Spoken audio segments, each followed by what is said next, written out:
ఇట్లా వ్యక్తిగత డాటాను వాడుకొని ఒక కేంద్ర ప్రభుత్వమే ఇట్లా వాళ్ళ ప్రయోజనాల కోసం వాడుకోవడాన్ని ఎట్లా చూడాలి? అసలు దీన్ని నియంత్రించాలంటే ఏం చేయాలి? ఒకటి బీజేపీ వాడుకోవడం, వాళ్ళ వ్యక్తిగత ప్రయోజనాల కోసం ఈ డాటాని వాడుకోవడం, వ్యక్తిగత గోప్యతను కూడా హరించే పద్ధతిలో చేయడం అని అంటే అతి పెద్ద నేరం.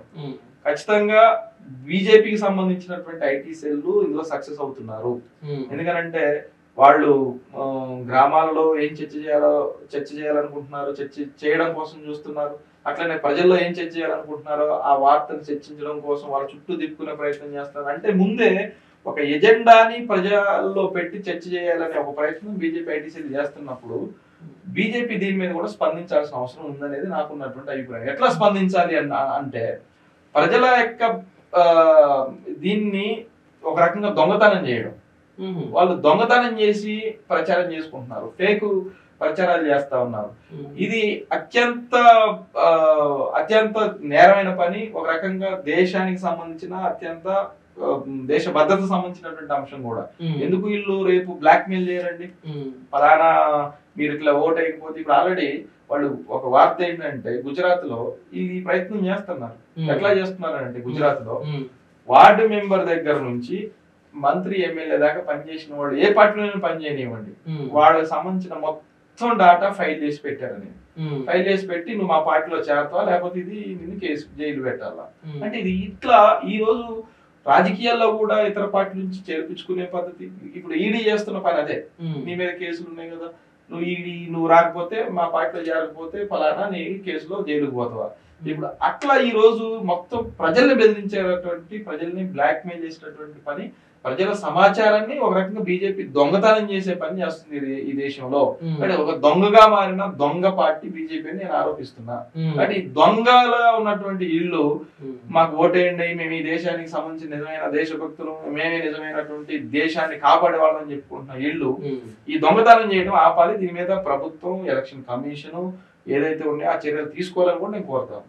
ఇక్కడ మీరు విద్యార్థి రంగంలో నాయకులు, ఫస్ట్ ఓటు విద్యార్థి దశ నుంచి ముగించుకొని లేకపోతే విద్యార్థి దశలో ఉన్న వాళ్ళకి ఫస్ట్ ఓటు అప్పీలింగ్ బీజేపీ చేసింది. ఇలాంటి సందర్భంలో ఈ రాష్ట్రంలో ఉన్న విద్యార్థులకు కానీ, దేశంలో ఉన్న విద్యార్థులకు కానీ, ముఖ్యంగా యువతకు కానీ ఎందుకు బీజేపీ ఓటేది? కేవలం దొంగ డాటా చేసినందుకే చేయకూడదా? డాటాను దొంగిలించినందుకేనా, లేకపోతే తప్పుడు ఫేక్ ప్రచారాలు చేసినందుకేనా? ఏం చెప్తారు ఈ యువతకి? ఒకటండి, మేమేమని చెప్తున్నా అంటే మీ మొదటి ఓటు మోడీకి వేయొద్దు అని చెప్తున్నాం. ఎందుకు వేయొద్దు అని అంటే ఈ దేశంలో బీజేపీకి నిజంగా దమ్ము ధైర్యం మోడీకి ఉంటే వాళ్ళు చేసిన అభివృద్ధి ఏంటో చెప్పి ఓటు అడగమని చెప్తున్నాం. మేము ఇన్ని సంవత్సరాల్లో ఇన్ని యూనివర్సిటీలు కట్టించినాం, మేము ఈ 10 ఏళ్ల కాలంలో ఇన్ని కోట్ల ఉద్యోగాలు ఇచ్చినాం, ఈ 10 ఏళ్ల కాలంలో విద్యారంగంలో ఈ సంస్కరణ తీసుకొచ్చినాం, ఈ 10 ఏళ్ల కాలంలో మేము ప్రైవేటు కార్పొరేట్ వ్యక్తుల్ని ఎవరిని విద్యారంగంలోకి మేము ఆహ్వానించకుండా ప్రభుత్వం ఇన్ని చేసింది, ఇన్ని లక్షల టీచర్ పోస్టులు ఇచ్చినాం, విద్యారంగానికి ఇన్ని లక్షల కోట్ల రూపాయల నిధులు కేటాయించినాం, ఇంత అభివృద్ధి చేసినాం చెప్పి అడగమనండి. 10 ఏళ్ల కాలంలో ఒక్క ఉద్యోగం లేదు. ఎన్ని ఉద్యోగాలు ఇచ్చారు వాళ్ళు? 2 కోట్లు ఇవ్వలేదండి. రైల్వేని ప్రైవేటీకరణ చేశారు. బిఎస్ఎన్ఎల్ ఉన్న దాంట్లో బిఎస్ఎన్ఎల్ మొత్తాన్ని జియో కమ్మేసి బిఎస్ఎన్ఎల్ ఉన్న ఉద్యోగస్తులందరినీ విఆర్ఎస్ తీసుకొని పోయే ప్యాకేజీలు పెట్టారు. అంటే ప్రభుత్వ రంగ సంస్థల్లో ఉద్యోగాలు ఎక్కడ ఇచ్చే పరిస్థితి లేదు. ఇప్పుడు రైల్వేలో ఎన్ని వేల బ్యాక్లాగ్ పోస్టులు ఖాళీ ఉన్నాయి, ఒక్క పోస్ట్ అయినా భర్తీ చేశారా వాళ్ళు? లేదా టెలికాం రంగంలో ఉన్న బ్యాక్లాగ్ పోస్టులు కానీ, కొత్తగా క్రియేట్ చేయబడాల్సినటువంటి పోస్టులు కానీ ఒక్కటైనా భర్తీ చేశారా వాళ్ళు? సైన్యంలో ఉన్న ఉద్యోగాలను కూడా ఈరోజు కాంట్రాక్ట్ పద్ధతులు తీసుకొచ్చారు. ఒక సొంత ఈ దేశానికి మీకు తెలుసో లేదు, ఈ భారతదేశానికి సొంత విమాన సంస్థ, ప్రభుత్వ విమాన సంస్థ లేదు.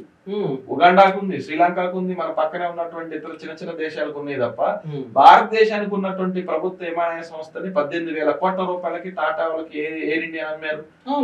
ఎయిర్ ఇండియా టాటా వాళ్ళకి అమ్మేశారు. ఇప్పుడు భారతదేశానికి చెప్పానండి, మంత్రి ఉన్నాడండి, ఉట్టి దీనికి మంత్రి ఉన్నాడు, విమానయాన శాఖ మంత్రి ఉన్నాడు. కానీ ఒక ప్రభుత్వ రంగంలో భారతదేశ రంగ విమాన సంస్థ చెప్పానండి, ఏమి లేదు.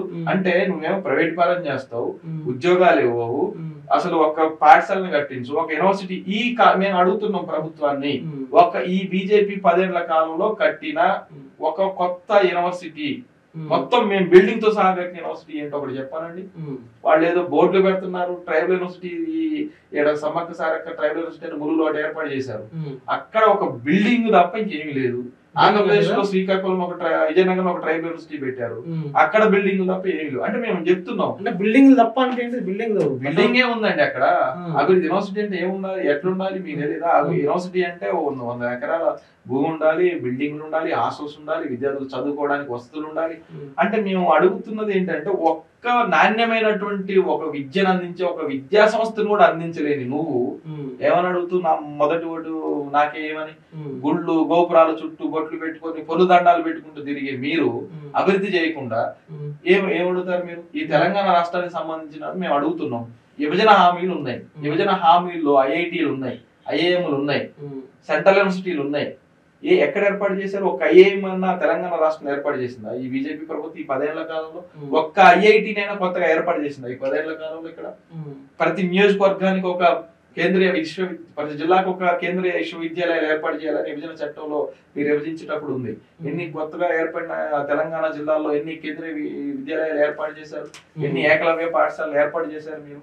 అంటే ఇక్కడ ఏమీ లేకుండా మాకు ఉద్యోగం ఇవ్వరు, మాకు ఉపాధి కల్పించరు, మాకు విద్యనివ్వరు, హాస్టల్ బెటరు, యూనివర్సిటీలు కట్టరు, ఏమి లేకుండా మా మొదటి ఓటు మీకే వేయండి అని అడగడం అంటే మేము ఎట్లా వేయాలి మొదటి ఓటు? అందుకే మా డాటాని దొంగతనంగా తీసుకొని ఈరోజు మాకు ఈ సోషల్ మీడియాలో ఇన్ఫ్లుయెన్సర్ ఉపయోగించుకొని ఇప్పుడు ఈరోజు ఈ దేశం అత్యధికమైనటువంటి సోషల్ మీడియాలో మైక్రో ఇన్ఫ్లుయెన్సర్స్ అంటారు, సోషల్ మీడియా ఇన్ఫ్లుయెన్సర్స్ అంటారు. వాళ్ళందరూ ఎవరి కోసం పనిచేస్తున్నారు? ఈరోజు ఐటీ సెల్ వాళ్ళు బీజేపీ కోసం ఉపయోగించుకుంటున్నారు. ఒక ట్రావెలర్ ఉండాలనుకోండి, ఈ యూట్యూబ్ లో కొన్ని లక్షల సబ్స్క్రైబర్స్ ఉంటే ఆ ట్రావెలర్ ఉపయోగించుకుంటున్నారు. ఫుడ్ లాగ్స్ ఉంటే ఛానల్ వాటిని ఉపయోగించుకుంటా ఉన్నారు. మొత్తం ఎవరున్నా సరే వాళ్ళతో బీజేపీకి ఓటేయించండి, మోడీ గారికి ఓటేయించండి అని చెప్పించుకునే ప్రయత్నం తప్ప ఇంకోటి ఎక్కడ ఏం లేదు. అందుకే ఈరోజు డాటా లీక్ అయిన దాని మీద విచారణ లేదు, డాటా ఎవరికి ఎక్కడికి ఎందుకు హ్యాక్ అయిందో దాని మీద ప్రభుత్వం మాట్లాడదు. అలాగే సోషల్ మీడియా ఇన్ఫ్లుయెన్సర్లు ఎందుకు బీజేపీ కోట్ ఏమంటారు, ఐటీ సెల్కి 1000 కోట్ల రూపాయలతో వాళ్ళ ఐటీ సెల్ అబద్ధాల ప్రచారం ఎట్లా చేస్తారో అట్లా చేస్తే సోషల్ మీడియా మీద ఎట్లా నియంత్రణ చేయాలో వాళ్ళు మాట్లాడరు. మీ అందరికి తెలుసు కదండి దేశంలో జరుగుతున్న అంశాలే. అసలు ట్విట్టర్ ని కూడా వీళ్ళు నియంత్రించే దానికోసం బెదిరింపులు చేశారు కదా.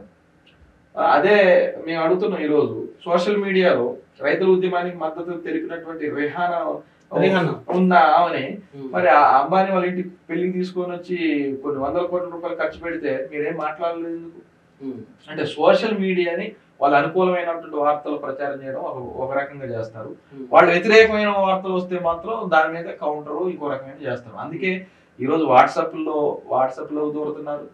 ఎంత దిగజారిపోయారని అంటే వాళ్ళ బీజేపీ ఎంపీ టికెట్ ఇచ్చారు ఒక సినీ నటికి, కంగనా రనౌత్. ఆమె ఈ దేశం మొదటి ప్రధాని సుభాష్ చంద్రబోస్ అని చెప్పి ప్రచారం. అంటే కనీసం జ్ఞానం లేకుండా అబద్ధాలని అసత్యాలని ప్రచారం చేసి ఎన్నికల్లో లబ్ధి పొందాలనే తప్ప ఇంకోటి ఏమీ లేదు. ఇది మేము చెప్పదలుచుకున్న అంశం. అట్లనే ఈ దేశం మీద మోడీని ఎవరైనా విమర్శిస్తే కూడా ఈ దేశ ఎజెండాగా మార్చే ప్రయత్నం సోషల్ మీడియాలో చేస్తున్నారు ఐటీ సెల్. మాల్దీవులు ఏదో వాళ్ళ దేశ అధ్యక్షుడు ఏదో విమర్శించింది అని చెప్పి అసలు మాల్దీవులు పోవద్దు, లక్షద్వీప్ పోవాలని ఇంకో ఏదో ఒక పెద్ద ఇది చేశారు, క్యాంపెయిన్ నడుస్తున్నారు. హ్యాష్ ట్యాగ్లు పెట్టడం కానివ్వండి, దాన్ని ట్రెండ్ చేయడం కానివ్వండి, లేదంటే వాళ్ళకి వ్యతిరేకంగా మాట్లాడే సినీ నటులో, సెలబ్రిటీలో, క్రీడాకారులో ఎవరైనా సరే విపరీతమైన ట్రోల్ చేసి వాళ్ళని దేశంలో తలెత్తుకొని చేయకుండా ప్రయత్నం ఈరోజు బీజేపీ ఐటీ సెల్ అసత్యాలు ప్రచారం చేస్తా ఉంది.